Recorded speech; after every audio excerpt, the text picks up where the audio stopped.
Hello and welcome to part B of the Strategic Sales Management Workshop. My name is Umar and I will walk you through this section.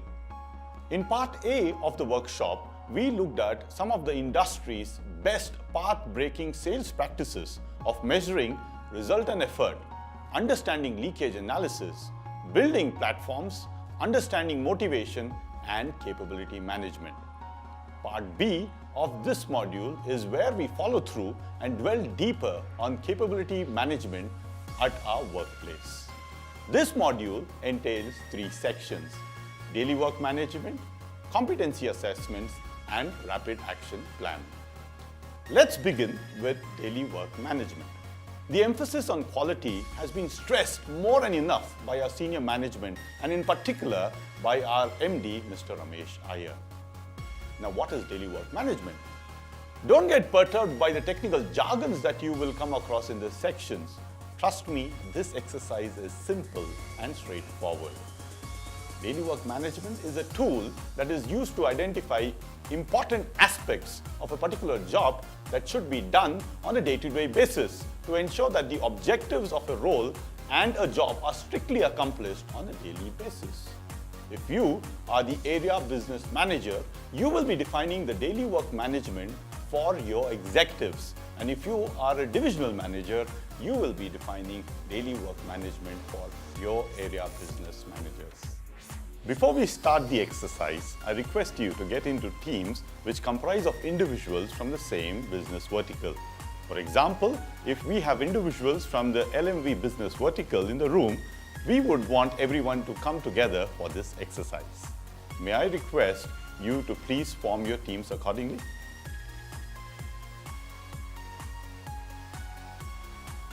Once we come together, let's start the DWM exercise by identifying one role. ABMs will define DWM for field executives and DMs will identify DWM for ABMs as well as frontline executives. To begin with, as a group, we want you to list down all activities that are absolutely critical and have to be carried out on a daily basis without any exceptions. It's important for you to think over these activities as a group and be as exhaustive as possible. Remember, we want you to identify all activities that are absolutely critical and have to be carried out on a daily basis without any exceptions. For example, if DMs are doing this exercise for ABMs, critical tasks that I can think of are daily team reviews, dealer visits, activation of non-active dealer accounts, etc. Similarly, the ABMs can work to identify critical items for field executives. Please take 15 minutes to do this exercise. You can refer to the job descriptions of these roles as well to identify the points. At any point during the exercise, if you need any assistance, please feel free to consult the workshop facilitators. They will be able to guide you through this process.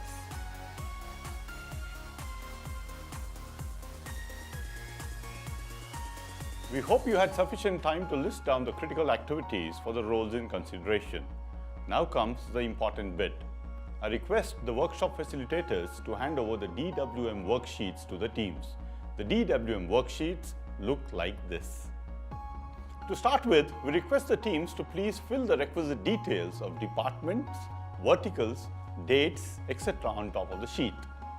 Thereafter, we want you to populate the identified critical activities under 4 heads: plan, do, check, and act. I'll explain this further. Under planning, we want you to list down all the activities from the points that you have identified that come under the action of planning. I will stick to the example of ABM to give you more clarity. For instance, under planning, an ABM has to plan dealership coverage on a daily basis. It is more or less what an ABM or an executive should plan for even before he starts the day. Under the do section, populate the activities that pertain to the action of doing. Example, review team's performance on a daily basis. Similarly, under the check head, please identify the actions that pertain to checking. Example, check quality of loan accounts. And lastly, populate the activities that pertain to the act or action. Example, report daily performance reports. While you're doing this exercise, you may find that not all sections of plan, do, check and act may be populated. That's all right. Maybe the scope of the role may not entail activities which are so broad. Once you have populated these points, list down the frequency of each task. Some activities may be conducted on a daily basis, some on a weekly basis, and some on a fortnightly basis. Accordingly, against each item, please list down the frequency of the task. Please take 15 minutes to do this exercise. Please feel free to consult the workshop facilitator for assistance on the exercise.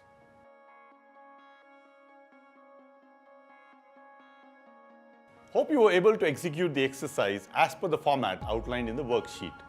The next section of part B of the workshop is competency assessment of your team. Before we dwell deeper in this exercise, I will take a few minutes of your time to give you some insights into what are competencies and why is it important for us to assess our team on competencies. Fundamentally put, competencies are a mix of knowledge, skills and abilities that are required to fulfill a task. Competencies are broadly classified into two major heads: behavioral competencies and functional competencies. Behavioral competencies are expressions of softer skills involved in effective performance. For example, if you are a leader, for you to be successful, it's important that you should have some basic qualities of influencing, communication, strategic thinking, etc. However, functional competencies are job-specific qualities that are required to perform a particular job. For example, to perform the role of an accountant, it is important that the individual should have the qualities or skills of management accounting like budgeting, auditing, cash flow analysis, etc. Similarly, every role or a job requires certain behavioral and functional qualities to perform it successfully. At Mahindra's, we have defined the behavioral as well as the functional competencies required for each role and each position. Whenever individuals are promoted from one level to another, for example, if you are promoted from L7O to L7M and above, they are assessed on behavioral competencies required for the next position. These competencies have been defined under the leadership framework of Mahindra & Mahindra. You can get a copy of these competencies by writing to your HR. We are, however, interested in the functional competencies for this particular workshop. Before we can expect performance from our team, it is important for us to understand if they have the qualities and skills required to deliver high performance. If not, the onus is on us as people managers to develop these qualities in them for superior performance. At Mahindra & Mahindra Financial Services, the functional competencies for each and every role has been defined. These definitions are derived after conducting a detailed study by industry experts on what are the knowledge, skills and abilities that are required for each position. You may want to spend some time in understanding the defined framework. Please acquire a copy of the functional competencies from the facilitator and read through them. The divisional managers will be given the functional competency framework for the area business managers for a particular vertical, and the area business managers will be given the functional competencies of field executives. Please refer to the respective dictionaries.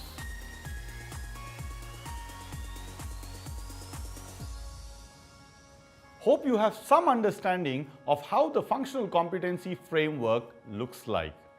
The next exercise is to identify the level of proficiency of each individual on our team against the qualities of functional competencies for that role.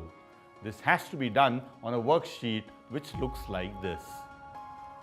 The task at hand is to evaluate your team's skills against the definitions outlined in the functional competency framework. Before that, please mention your name and your SAP code along with the business vertical on the top of the sheet.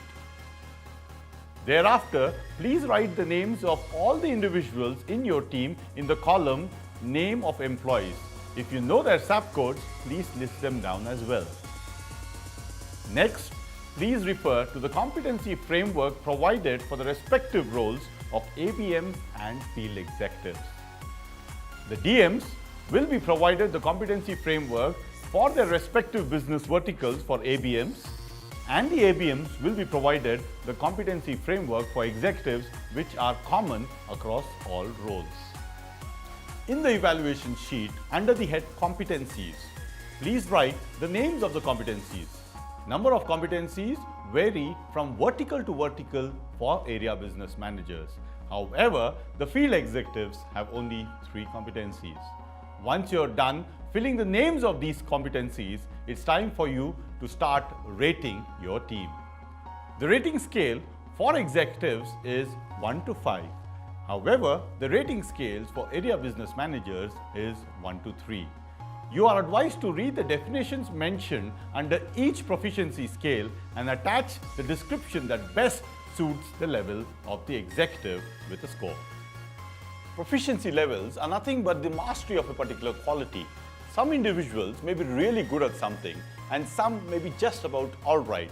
This can be identified by reading the definitions of a competency. For example, let's take the English language. Some of us can speak the language really fluently with good vocabulary and have a conversation with anyone in English. Such an individual would be rated highly on the proficiency scale measuring English language comprehension. However, some of us may know the fundamentals of English like noun, verbs, and how to frame a sentence, but we may not have the ability to speak fluently with good vocabulary. Would you rate such an individual high on English language comprehension? No, right? He would perhaps be given a rating of 2 on a scale of 5 depending on the scale of definition. The proficiency level in a competency rating is no different. We have a quality or competency and we have a definition. We have to read the definition and rate the individual against his or her proficiency. I hope my instructions will help you in rating your team against the competencies required to perform their job. Your assessment will give us a detailed understanding of the kind of skill level that exists in the organization and where are the gaps. Based on your assessment of your team, the organization will invest time and resources in developing employees who need assistance. Remember, this is not a performance appraisal, but a skill appraisal of your team. It has no linkage to remuneration. The DMs can conduct a competency assessment on their laptops, and the ABMs who do not have laptops can complete the exercise using the hard copies. But please ensure that you email the competency assessment sheets to the facilitator. And in case you are doing the exercise on a hard copy, please hand over the same at the end of the workshop. This is also an annual exercise conducted by the organization under the initiative called LEAD. We request you to please spend time judiciously in reading the definitions before you rate the team. At any juncture, if you need assistance, please feel free to consult the workshop facilitator. Let's spend the next 30 minutes for this exercise.